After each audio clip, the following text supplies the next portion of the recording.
तो आज प्रधानमंत्री नरेंद्र मोदी ने लखनऊ पहुंचकर न्यू अर्बन इंडिया कॉन्क्लेव का उद्घाटन किया है। पीएम देश की आज़ादी के 75वें साल के खास मौके पर उत्तर प्रदेश को 75 परियोजनाओं की सौगात देने पहुंचे थे।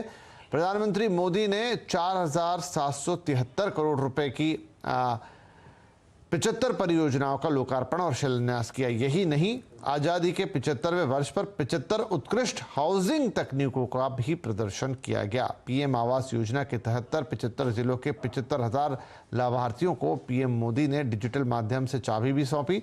साथ ही स्मार्ट सिटी मिशन के तहत उत्तर प्रदेश की 10 स्मार्ट सिटीज की सफलता की 75 कहानियों पर आधारित कॉफी टेबल बुक का विमोचन भी किया। इस खास मौके पर पीएम मोदी ने 75 इलेक्ट्रिक बसों को हरी झंडी दिखाकर रवाना भी किया। मेरे जो साथी,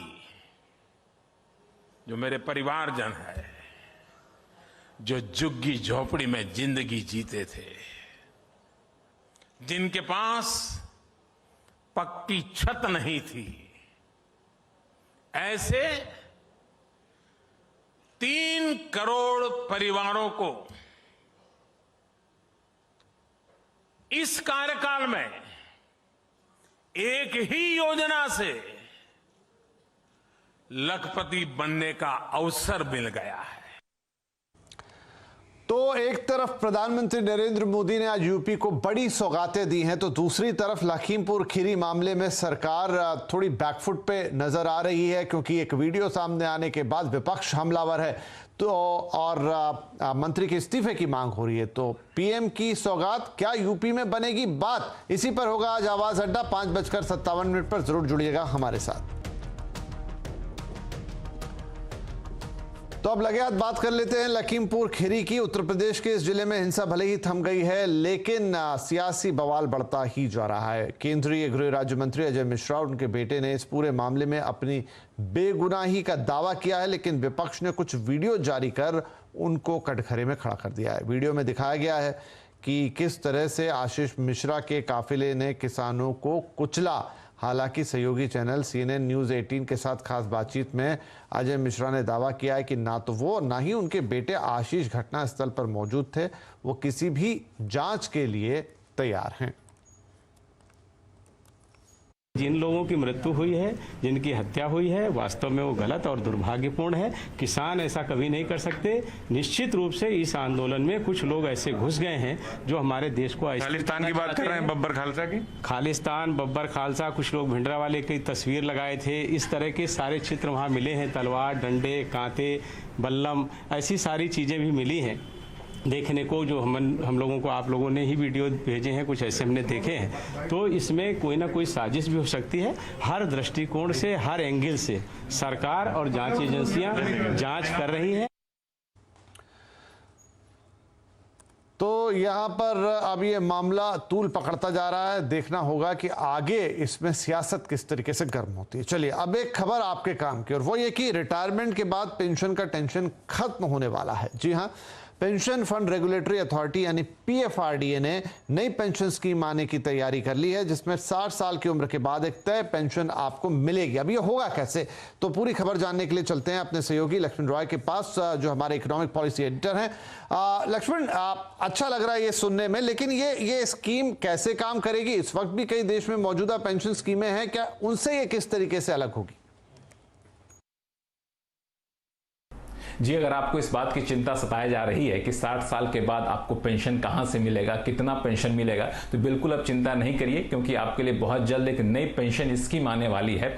इस नई पेंशन स्कीम की खासियत ये होगी कि इसमें एक तय रिटर्न की गारंटी आपको मिलेगी कि कम से कम इतना रिटर्न तो आपको जरूर मिलेगा ही मिलेगा, चाहे शेयर बाजार में कितना भी उतार चढ़ाव क्यों ना हो। हाँ, उस तय रिटर्न के लिए आपको ये जरूर करना पड़ेगा, एक तय समय सीमा तक उस नई स्कीम में बने रहना पड़ेगा। यानी नई स्कीम में जो लाने लाने वाली है सरकार, उसमें एक आपको लॉक इन पीरियड होगा और इस लॉक इन पीरियड के साथ ही आपको तय रिटर्न की गारंटी मिलेगी, भले इस शेयर बाजार में कितना भी उतार चढ़ाव क्यों ना हो। और सूत्र ये बता रहे हैं कि ये जो नई स्कीम है ये 6 से 8 महीने में लॉन्च हो सकती है और इस नई स्कीम के लिए पीएफआरडीए जो pension fund regulatory development authority है वो काफी कोशिश कर रही है और कई कंपनियों से बातचीत भी चल रही है। 2-3 कंपनियों ने इसमें काफी ज्यादा दिलचस्पी दिखाई है और इस 2-3 कंपनियों में एक्चुअल कंपनियां काफी बढ़ चढ़कर दिलचस्पी दिखा रही हैं। और सूत्र ये भी बता रहे हैं कि जो नई पेंशन स्कीम आने वाली है वो मौजूदा जो पेंशन स्कीम है उससे काफी अलग हट करके रहेगी। मिसाल के तौर पर अटल पेंशन योजना हो गया या फिर नेशनल पेंशन सिस्टम हो गया, इन सब से अलग हट करके नई पेंशन स्कीम रहेगी। और उस नई पेंशन स्कीम में हम आप निजी क्षेत्र के कर्मचारी हो या फिर आम आदमी हो,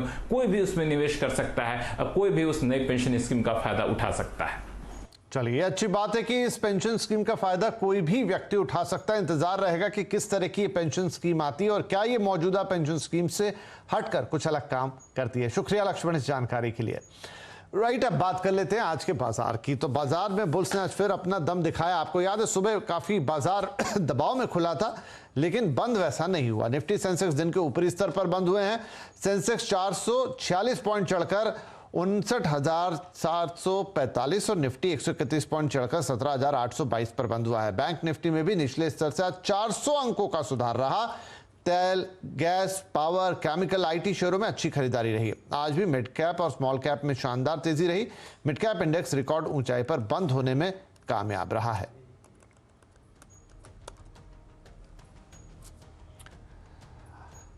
और बाजार के बाद अब हम अपडेट लेंगे कोविड का। कोरोना के नए मामलों में तेजी से गिरावट जारी है। पिछले 24 घंटों में देश भर में करीब 18,000 नए मामले ही सामने आए हैं, लेकिन रिकवरी रेट इधर लगातार बढ़ रहा है। हालांकि 24 घंटे में 263 मरीजों की मौत हुई है, जो कि पिछले 24 घंटों से ज्यादा है। अपडेट लेते हैं हमारे सहयोगी आलोक से, प्रियदर्शी से। तो आलोक, एक तरफ ये तो अच्छा है कि 18,000 या उसके आसपास ही नंबर है लगातार, लेकिन मरने वालों की संख्या में थोड़ा सा इजाफा दिख रहा है।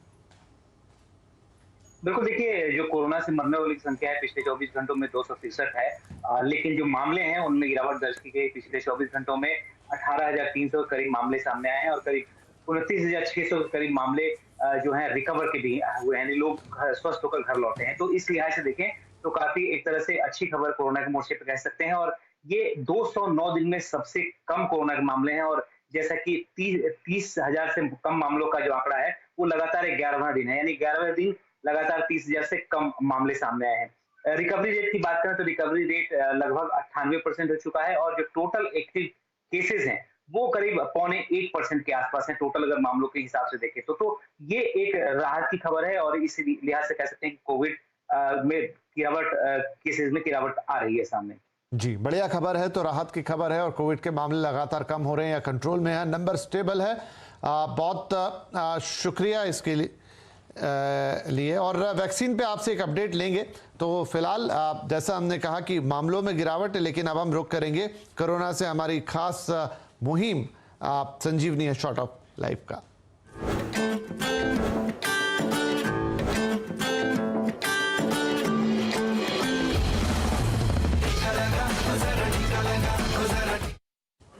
तो वैक्सीन के मोर्चे पर दो अच्छी खबर है। एक तो देश में 91 करोड़ से ज्यादा टीके लग चुके हैं। पिछले 24 घंटों में 60 लाख से ज्यादा टीके लगे हैं और आज कोवैक्सीन को WHO की तरफ से मंजूरी मिल सकती है इंटरनेशनल ट्रैवल के लिए। सारा अपडेट हम लेंगे।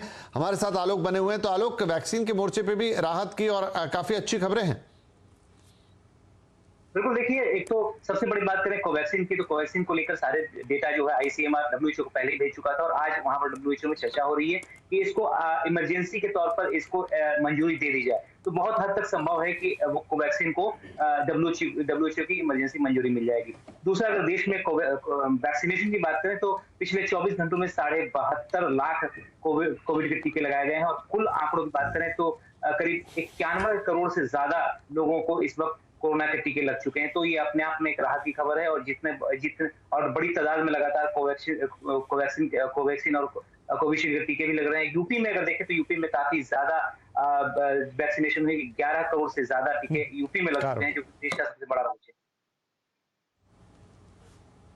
जी बहुत शुक्रिया। तो अच्छी खबर है, कोरोना के एंड पर नंबर भी कम है और टीकाकरण का प्रोग्राम बहुत तेजी से चल रहा है। कोवैक्सीन को भी पूरी उम्मीद है कि आज WHO की तरफ से मंजूरी मिल जाएगी। बहुत शुक्रिया आलोक इस जानकारी के लिए। और वक्त ब्रेक का, लेकिन ब्रेक पे जाने से पहले आपको बताते हैं कि आज कंज्यूमर अड्डा में हम आपके लिए क्या लेकर आने वाले हैं। तो जी हाँ, आज कंज्यूमर अड्डा में बात होगी माइक्रो SUV सेगमेंट की, जो इस समय काफी हॉट है और उसका मार्केट पूरी तरह से गर्म है। टाटा के पंच से इसमें और जोश आ गया है। तो कौन सी है ये बेस्ट माइक्रो SUVs, करेंगे एक जोरदार मुकाबला और आपको देंगे कि इस फेस्टिव सीजन में अगर आपको कार खरीदने का मन है, बजट सीमित है, तो कौन सी माइक्रो SUV आपके बजट में आएगी फिट। एक छोटा सा ब्रेक, ब्रेक के बाद कुछ और खबरें।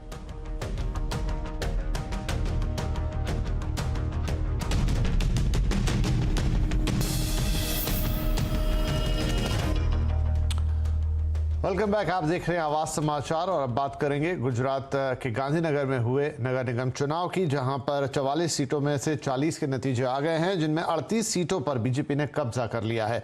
एक सीट पर कांग्रेस जीती है और एक सीट आम आदमी पार्टी के खाते में गई है। गांधीनगर के नगर निगम की 44 सीटों पर 3 अक्टूबर को वोट डाले गए थे। गांधीनगर की 44 सीटों पर 161 उम्मीदवारों में से बीजेपी के 44, कांग्रेस के 44, आम आदमी पार्टी के 40 उम्मीदवार चुनाव मैदान में पहुंचे थे।